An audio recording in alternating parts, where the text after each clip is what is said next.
This FCA Game of the Week is brought to you by Central Bank in Princeton. The Morrison Mustangs and Princeton Tigers are crossing the line, as in an interdivision Three Rivers game. Morrison coming off a heartbreaking 1-point loss in the season opener to Kewanee, while Princeton looks to stay on a roll after a decisive win over Riverdale.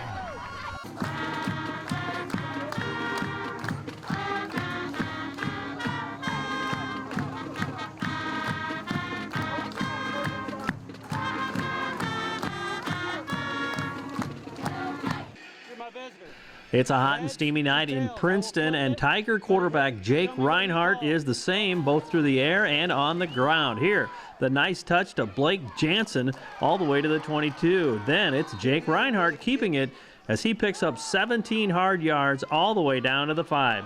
And then it's Reinhardt with the second, third, and fourth effort gets over the goal line for a 7-0 Tiger lead. Now the Mustangs trying to get it into gear on the ensuing kickoff. Cody Southern heads north all the way upfield down to the 37-yard line of the Tigers. But the Tiger defense locks and loads. Vincent Vergamini with the sack lunch there.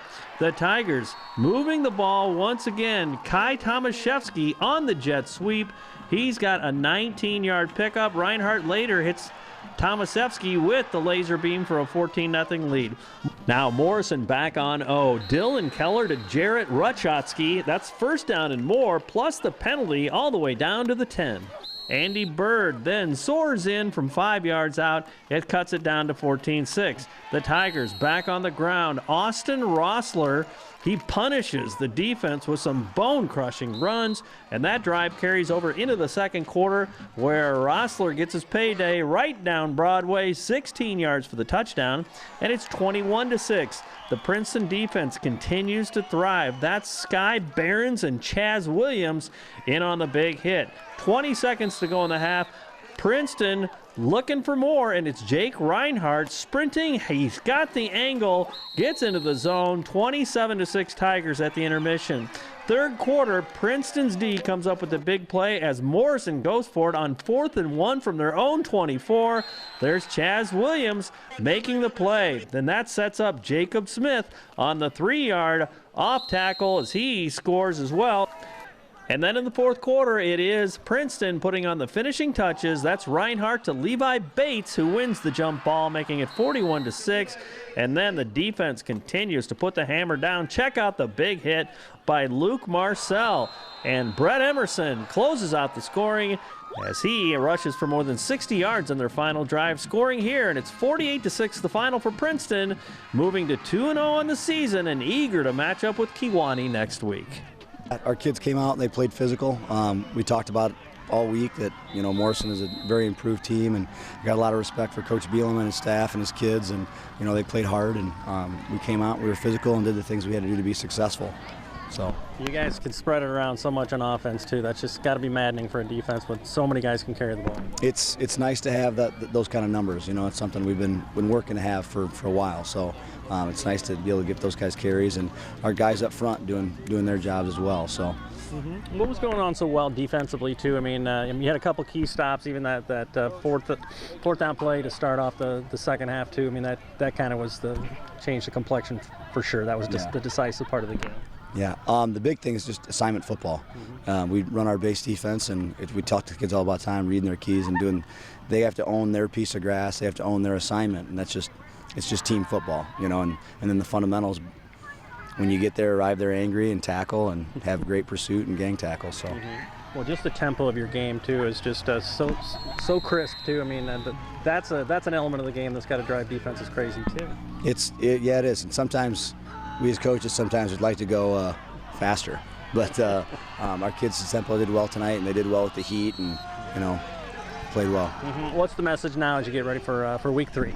The biggest thing is not to be satisfied. You know, we've had two solid games, and we got to come back next week and, you know, do the same thing. We just got to clean some things up, you know, discipline-wise from a penalty standpoint and a few things like that. So. Obviously, Jake had a great game too. He can really manage a game. Yes, he can. He's a very smart kid, and, you know, does his assignments, makes his reads. does things the right way, and he's just a great kid, and he knows the game and is willing to learn it. So. You guys have special goals this year, I know too. I mean, you're on track for some great things. Absolutely, we set goals every year, and from the time we first started, and with the kids we had before, setting the foundation for the program, and that's where we want to arrive. We still got things to work on, and it's great coming 2-0. Coach told us that no other team since 2003 has been 2-0, so that's awesome. We're looking way better than we did last year, and we're just hoping each week we're trying to get better in practice, because each week the opponent gets harder and harder, but we're going to keep striving to reach week 10.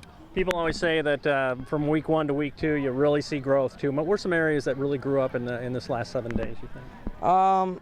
Definitely blocking assignments. I mean, we still got to work on not getting penalties, no blocks in the backs, but blocking has been a huge issue, and we've worked on that a lot, especially with the 3-5 front, and we learned it, and obviously we blocked it well tonight.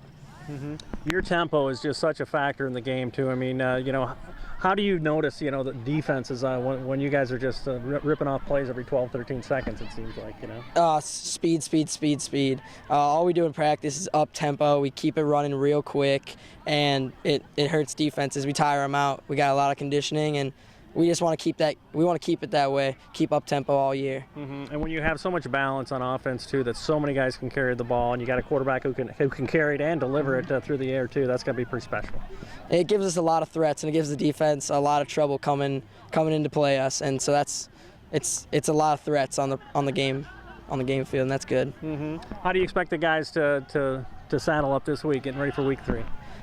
It's rivalry week. We brought the trophy home last year, and we're looking to keep it here, and that's good. That's one of the longest rivalries in Illinois, and we're excited to play it. Especially it proved it on the last drive. We had a sophomore quarterback and a junior running back, and it just proves that we have a lot of depth, and no one gives up on our team. And even when we get hit with all those penalties, we need to cut it back on the penalties, but just bouncing back from those and just proving that we can score even when we're in long yard situations, it's nice. How much of a jump do you think you guys made from week 1 to week 2? It was a pretty big jump. I mean, we gave up the 6 points that we didn't want to give up. Our goal was another shutout, but jet gamble, tip the pass, it happens. But we put up more points than last week, and I think we should have had a couple more. And if we just cut back on the penalties and keep doing what we do every week in practice, we should be all right. What do you think was going on defensively? I mean, you guys are making stops, and I mean, they went for it on the 4th and 1, whatever, deep in their own territory, and that kind of was the deciding point of the game too. Yeah, our defense plays great, and they just get after it. They read the backfield really well, and just seeing those guys make big plays gets the sideline going, which then makes them going, and it's just our team complimenting our other teams that we feed off of it, and it's just really great. You look comfortable out there at quarterback, I guess, too, and you've got a lot going on. Just talk about, too, how you're managing this game and how you're seeing the field this year, too.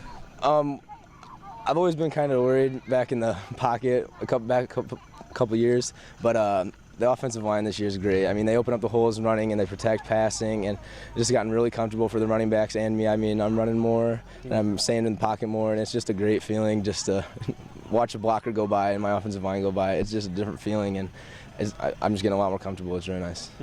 Well, you got 2 in the books now, too. What's the key as you guys get ready for Kewanee next week, too? Just hit practice harder than we've the first 2 weeks. Always want to improve, and it's trophy week. It's going to be nice to fight for the trophy again. That's our motivation. So, are you the one who's going to help start Fellowship of Christian Athletes at your college, high school, or middle school? To find out how, you can contact me or check out our website at ILLOWAFCA.org. With this FCA Game of the Week, I'm Dan Pearson.